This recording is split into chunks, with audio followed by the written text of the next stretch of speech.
দর্শক আপনাদের জন্য আজকে আমি নিয়ে এসেছি ঈদ স্পেশাল একটি রেসিপি। এই রেসিপিটির নাম হচ্ছে হাঁসের দুধ দিয়ে নুডলসের রঙিন ক্ষীর। এই যে দর্শক দেখুন আমার হাতে কিন্তু আপনারা নুডলস দেখতে পাচ্ছেন। নুডলসগুলো আমি লাচ্ছা সেমাইয়ের সাথে সিদ্ধ করে রেখেছি এবং সেই লাচ্ছা সেমাই যেগুলো হচ্ছে সম্পূর্ণ হাতের স্পর্শ ছাড়াই বানানো হয় পা দিয়ে ডলে ডলে। যাই হোক এবার দেখতে পাচ্ছেন আমার হাতে দুটো বাটি, সেখানে কিন্তু আপনারা রং বেরঙের দানা দেখতে পাচ্ছেন। আপনারা হয়তো ভাবতে পারেন যে ছোটবেলায় ম্যাজিক বল খেলেছেন সেগুলো। আসলে দুঃখিত দর্শক, সেগুলো ম্যাজিক বল না। এই যে দেখতে পাচ্ছেন সাদা দানা, এগুলো কিন্তু আমি রং করে রেখেছি। এগুলো হচ্ছে সাগুদানা, দুঃখিত সাগুদানা।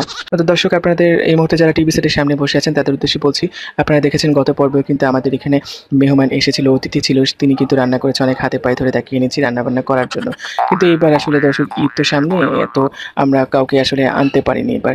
যাই হোক এবার আমি রান্না করছি, আশা করি আপনাদের এই রেসিপিটা খুব ভালো লাগবে এবং যেহেতু ঈদ এসেছে আপনারা বাসায় সবাই একটু ট্রাই করবেন। তো নুডলসটি ঢেলে দিচ্ছি এবং নুডলসের সাথে কিন্তু আমি আবারও বলছি আমি কিন্তু সম্পূর্ণ হাতের স্পর্শ ছাড়াই সেই লাচ্ছা সেমাই ব্যবহার করেছি। এই চিনি ঢেলে দিচ্ছি, চিনির সাথে আমি একটুখানি লবণ মিক্সড করেছি। হ্যাঁ, আপনারাও দয়া করে একটু লবণ মিক্সড করবেন, সেটা হচ্ছে অবশ্যই আয়রন যুক্ত লবণ হতে হবে। পরে দর্শক আমি যেটি করবো, যে দেখুন আমি একটু ছেঁকে নিচ্ছি। হ্যাঁ, যে সাগু দানাটি আমি রেখেছিলাম, ভিজিয়ে রেখেছিলাম, আপনারা ভাববেন ম্যাজিক বল।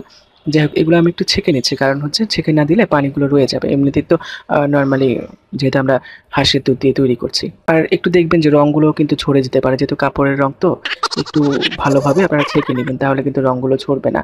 এই যে দেখুন আমি নেড়ে দিচ্ছি চামচ দিয়ে, আস্তে আস্তে কিন্তু রঙগুলো ছাড়ছে। কাপড়ের রং তো আপনারা তো বুঝেনি কাপড়ের রং কেমন হয়, আস্তে আস্তে রঙগুলো ছাড়বে। আমি একটু নেড়ে দিচ্ছি। দর্শক আপনাদের জন্য আমার খুবই আফসোস হচ্ছে, আপনারা কিন্তু গন্ধটি পাচ্ছেন না। এত চমৎকার গন্ধ বের হয়েছে কি বলবো আর। দর্শক কথা বলতে বলতে আসলে হয়ে গিয়েছে। এবারে আমি এই ক্ষীরগুলোকে ঢেলে দিচ্ছি একটি পাত্রের মধ্যে। দর্শক আমি ভুলে গিয়েছি আসলে পাত্রটি ধোয়া হয়েছে কিনা। যাই হোক আমার মনে হচ্ছে যেটি ধোয়া হয়েছে, পেটে গেলে সবই ঠিক হয়ে যাবে।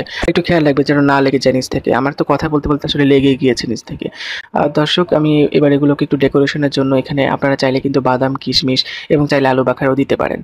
ঠিক আছে, তাহলে একটু টক টক ফ্লেভার আসবে। টিভি সেটের সামনে এই মুহূর্তে যারা বসে আছেন তাদের উদ্দেশ্যে বলছি, দেখুন আমি কিন্তু আজকে রান্না করে দেখালাম ঈদ স্পেশাল একটি রেসিপি, হাঁসের দুধ দিয়ে নুডলসের রঙিন ক্ষীর।